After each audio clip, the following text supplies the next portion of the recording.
coat dried faster than the lower one and cracked. This untimely cracking was probably repaired by the painter himself at the time.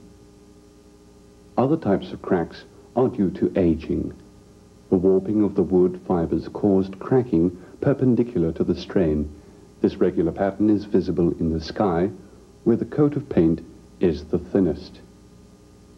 Elsewhere, the less regular cracks are due to slow shrinking of the coats of paint, an effect exacerbated by variations in temperature and humidity. A Romanesque style of architecture, already ancient in Van Eyck's time, provides the decor. The vine leaves evoke Christ's words, "I am the true vine." The stars in the tile, the Virgin, often called the Star of the Seas or the Morning Star. The capitals show Adam and Eve banished from paradise, Abel's sacrifice, Cain murdering Abel, and scenes from the life of Noah. We see the dove returning to the ark and the scene in which Noah, discoverer of the grapevine, is drunk. His sons mock him because he is indecent. Only Shem covers him. The round panes recall the circle, symbol of eternity. The triple arch may allude to the Holy Trinity. Magpies, often represented on gibbets, announce Christ being nailed to the cross. One column crushes rabbits, the prolific animals with symbols of carnal love. Peacocks, whose flesh was thought to be pure, evoked the promise of everlasting life. The small garden is the sheltered garden of the Song of Solomon, an allusion to Mary's virginity. It contains daisies, symbol of Jesus' innocence, and Mary's humbleness. Peonies. According to St. Ambrose, the roses of heaven had no thorns.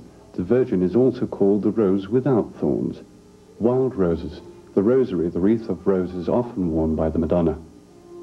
Irises, Christ's kingdom to come. Lastly, lilies, the purity of the Holy Mother and Son. Some of these images, taken from the litanies of the Virgin, are written in embroidery on the robe. Successive restorations have erased some of the golden inscriptions. Others are still legible. Exaltata sum in Libano, a fragment from the Ecclesiastes that reads, "Like the cedar, I rose over Lebanon." The page of the Book of Hours is turned to D, perhaps the beginning of the Matins, which starts with Domini labia mea aperius, Lord, open my lips. In the Bible, angels are messengers of God in human form. The one depicted here wears a cherub's blue gown. Its peacock-like wings evoke the colors of the rainbow, the symbol of the bonds between God and mankind. The crown, a sort of halo, was reserved for holy virgins. The pearl is associated with the Virgin. Pearls and precious stones are echoed in the embroidery of the robe and on the infant Christ's golden cross, sign of his sovereignty over the world. Christ blesses Roland and the world around him. His hand is held at a level with the bridge to show that his benediction is universal. It knows no bounds. Between Roland and Mary, an unbroken line of tile divides the world in two. Mary's side is devoted to churches, to which the Virgin is often compared. On Roland's side are secular constructions. The two parts form the city of God, imagined by St. Augustine, the heavenly Jerusalem, crossed by the river of water of life. The round island in the center is both a reminder of paradise and a reference to the Tower of David. The moon, the mountains, and the flock of birds also refer to images from Holy Scriptures. The world Van Eyck paints is full of symbols. Roland was praying. He lifted his gaze. He witnessed the crowning of Mary. But we can detect still other clues in this painting. Roland is dressed in a richly brocaded mantle with gold lamy and mink trim. He wears the black belt with a gold buckle given to him by Philip the Good. Above him is Noah, inventor of the vineyards. At his eye level are vines and terraces, references to Roland's fortune and his founding of the Bowen Hospital with its wealthy vineyards. 1419, in the middle of the 100 Years' War, France, Burgundy and England negotiate. A meeting between the King of France and the Duke of Burgundy was set in Montereau on the Yonne Bridge, fortified by a tower, also linked to the other shore by a temporary wooden footbridge. As he made his way toward the Dauphin, John the Fearless was assassinated.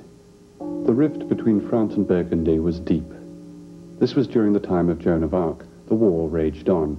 Roland, who was John the Fearless's attorney, became Chancellor under his son Philip the Good. 1435, 16 years after the Montereau affair, Roland managed to bring the three parties together again. The Treaty of Arras was signed. Charles VII relinquished territory in reparation for the murder of John the Fearless. The King of France also vowed to have daily requiem masses held at the Notre-Dame de Montereau church, to build a monastery near there, and to erect a gold cross where the murder took place. Van Eyck incorporated the monastery, the footbridge, the tower, the bridge, and the cross in the landscape. The people crossing the bridge by foot and on horseback are perhaps going to hear the Requiem Mass at Notre Dame. It has been suggested that the two onlookers might be Charles VII and Philip the Good, finally reconciled, unless it's a self-portrait of the artist with his brother Hubert, who had died 10 years earlier. Roland, one of the main architects of the peace treaty, is represented at the height of his political career. And a humorous note, near Roland's hands, the painter painted peacocks, symbols of pride. In the 15th century, painting began to exist in its own right. It was no longer simply religious ornamentation, but a window open on the world. The painter's task was to draw spectators into an illusion of reality. The approach used here is ingenious. The high-perched loggia offers Van Eyck a vista onto a vast landscape. The decreasing size of the tiles projects a movement into the distance. Tiles and architectural elements were the main means to achieve perspective at this time. The composition of Arnolfini and his bride uses 3 vanishing points. The Virgin with the Canon Vanderpijl has 2 vanishing points. In Madonna with Chancellor Roland, the lines of the tile converge toward a central point, the island in the river. The lines of the capitals converge at slightly higher points. Thus, the vanishing points are very close. They may have been out of line simply because the panel planks warped. The points may have once overlapped or have been lined up vertically. In the Arnolfini and the Vanderpijl, the artist was experimenting with perspective. In the Roland, the central perspective with the sole vanishing point is nearly achieved. Another manner of suggesting depth, progressive lightening of tones. Indeed, in nature, color saturation seems to decrease with distance. Lastly, the pilasters further emphasize the contour of the landscape while framing it.